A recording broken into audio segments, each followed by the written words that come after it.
All right, This thanks. is not to be used for personal use. Peter.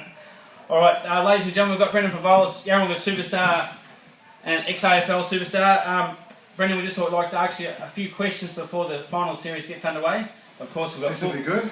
I've got 4 games to go before until the end of the year. Your questions or? Penny and I have come together to. So Penny did it, so that'll be all right. We'll start off with what does Yarra change at Yarrawonga Football Club since you've come here? What's changed? I'm not quite sure because I wasn't here beforehand. But when I came up here, it was a very family-orientated club. Everyone in the town loves the football netball club. Most clubs in Victoria around the metro area don't have a netball club, so that was good on my behalf because I love going to watch the netball, and the girls when they come up love the netball. I think I come into a pretty blessed team, I suppose. Played in 3 grand finals already, so I was pretty lucky to come into the fold. Just on that, was that a bit of a poach, or was that an incentive to come? We played in 3 losing grand finals. Did Glenn and the boys today say, look, we want you just to top it off? Yeah, it was. I think they only won 59, 89 and 06, so to be in a lot of grand finals and lose, so I thought, let's go up there and try and win one, and then lucky enough we won 2 in a row, and since I've been here we've been in another 3 grand finals, and lost by a goal last year and won 2, which was pretty special. Who's been your most respected player on the field for Yarrawonga in your time? Who have I loved playing with? Can't say Craig because he's a big head and he yells at me all the time. I think Drew Barnes, the way he goes about it on the footy field, the way he tries to smother people at training. He's not a well person. Probably I love playing. I think Tim Cooper, Marcus McMillan, even Brad O'Connor, those sort of blokes. They're really good footballers. Craig, Xavier Leslie, he won the Morris in 2012. That's right. In a premiership year. Those older blokes are pretty special blokes. And what about Yummins and Murray? Who's been your toughest opponent? Toughest opponent other than Murray? Can I say motor at training or? Oh, no. other sides? Other sides. Dan Leslie, Max, comes to mind? Yeah, he's a good player. All the fullbacks. Staker, they're all good fullbacks. Yep. What has been your toughest moment on the field? Losing last year's grand final was pretty tough. Winning 2 and then I think we lost by 12 goals or something, or 10, 11 goals in the second semi. Lucky enough to beat Albury by a point, and then to lose at Granny, get so close. That was pretty. That got me, especially when I think Lenny came up to me after the game and was bawling her eyes out, and that got me. It set me off. And I don't think I've ever cried on the footy field before, but that was pretty emotional. And to kick, my job is to kick goals. I didn't kick 6, hit the post 4 times. So when you look at it like that, it hurts. I've heard you talk about your girls a lot. You must be proud to share this experience in the last 3 years with the girls. Yeah, no, it's been good. They love Yarrawonga, so to have the girls come up here, they're going to miss this place. But it's good to see Lulu watch me play footy because she thought I was a dancer. So, okay. Which wasn't good, but coming up now, she got a bit older to watch me play footy. It's pretty good. What's been your toughest moment off the field? Being injured now.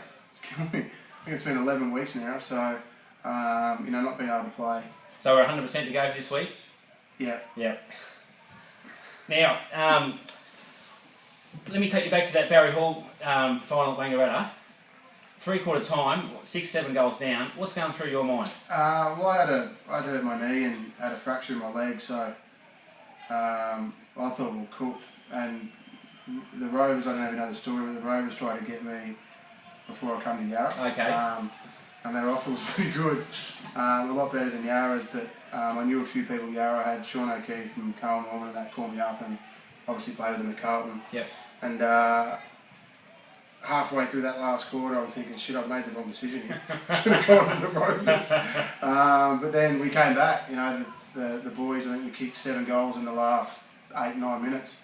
And then Hawley marked that mark about 15 metres out. Game over. The whole crowd thought it was game over, didn't they? Kicked 7 straight for the day.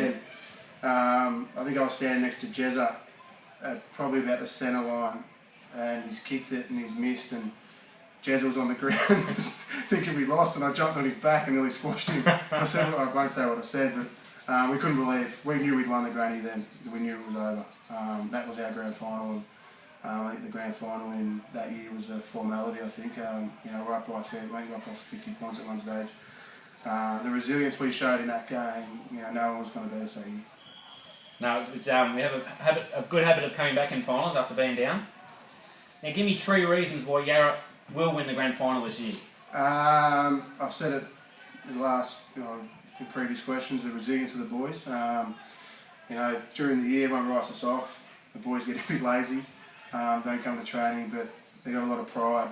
And when it comes to finals time, you see last week we played the Raiders, who were third, and we played really good footy. It was finals footy that we always play, and hopefully we can still flick the switch, and I think we've done it the last 3 years, and hopefully we can do that. But you win this week, and then you play another elimination final the week after. So the positive in finishing in elimination finals is everyone that you play after this week has lost a game. So you get a bit of a roll, a bit of momentum. That's what we tell the boys anyway, just to get them up a little bit. But you get into a prelim, you never know what can happen. Last year, 36 points down again, and we got up by a point. So, mate, season starts now. Everyone's on 0-0. Now, I'll take you back to halfway through the year last year. Friday night before an interleague game, you're 2:30 a.m. in the morning. You've gone down the street. Jeez, I was hungry. Well, that's my next question. You're only going to get a kebab, weren't you? You weren't drinking, were you? You were very hungry. I had a few drinks, but that's all right. That's it. Now, just to finish off, I'll give you about 10 names. I want you to give me one sentence that first comes to your head. Be quick as the boys are trying. No, you're right. Jonathan Brown. Loves the stubby. Jason Ackermanis. Loves to talk. Glenn Breer. Superstar, legend. There's not one word that can describe him. Craig Edney. Sook. He's got a massive nose. Massive nose. And a heart. Massive heart. Yeah, he's probably the greatest player ever to play for Yarra, and a 200 game. He's on a roll. Superstar. Michael Voss. He's got sackers than me, I think, but Vossi was good. He was great. The way he played footy was hard, and he led his team to 3 premierships, which in a row. Yep. So can't be not a good player or not a good person when you're doing that when you lead the club. He's a good fella. Next one, Gary Lyon. Gary Lahiri. Chris Kennedy. Chris Kennedy. He's almost opposite. The master. Tim Cooper. Very quiet, but he's got a streak to him. He's the farmer's mate. They're dodgy. You relaxed? Mate, he's very laid back. Probably one of the hardest players I've played with. But once they had a few beers, those farmers, and yeah, I know what you mean. Yeah. Speaking of beers, Billy Brownless. He loves it. I think he invented the word floppers. What's he like behind the scenes? Yeah, Billy's just what you see. Same, What you see is what you get. Okay. Yeah. Smooth operator. Chris Judd. Best player ever. Janice Edney. Great cook. She's been like a second mum up here. When we were first coming up before I lived here, she'd have the girls stay there, and they all love that whole family. Goog and Dot and Dave, and they're like my second family. And the kids love them. We won't talk about Russ, but Russ used to have a breakfast. We'd come out, and he'd have and we'd stay there. It'd be like when you're interstate and you go on a trip and it's got like the continental breakfast. Yeah. He'd have everything outside, and Craig would crack the shit because he never gets that for him. And he'd cook all the eggs, the bacon, the cereal out, the orange juice, the coffee, the tea. And as soon as it's dished up, big kegger would roll out of bed. He could smell the food cooking, but would wait until everything was put out, and he'd go sit down and he'd smash it. Very funny. But they're a great family. And just the last one, Matt Tripp. Matty Tripp. Matty Tripp's a very quiet man. Goes about his business very quietly, and you wouldn't even know that he's part of this. So he goes out and sits in the can bar and probably have his mockies on and his tracksuit pants. And when I got the call 4 years ago now to come up, I think him and Wallen were having a few beers at the golf club, and he's been great, and their whole family's been great. I know when I got suspended a few years ago, Alan said come up to Vanuatu, and I took my mum and the kids, and they were there, and a very generous family, and I probably wouldn't be here if it wasn't for them. Yep. Well, thanks very much. All the best for the weekend. Thank you. And we'll see you in the grand final. We'll see you next week for the same thing, eh?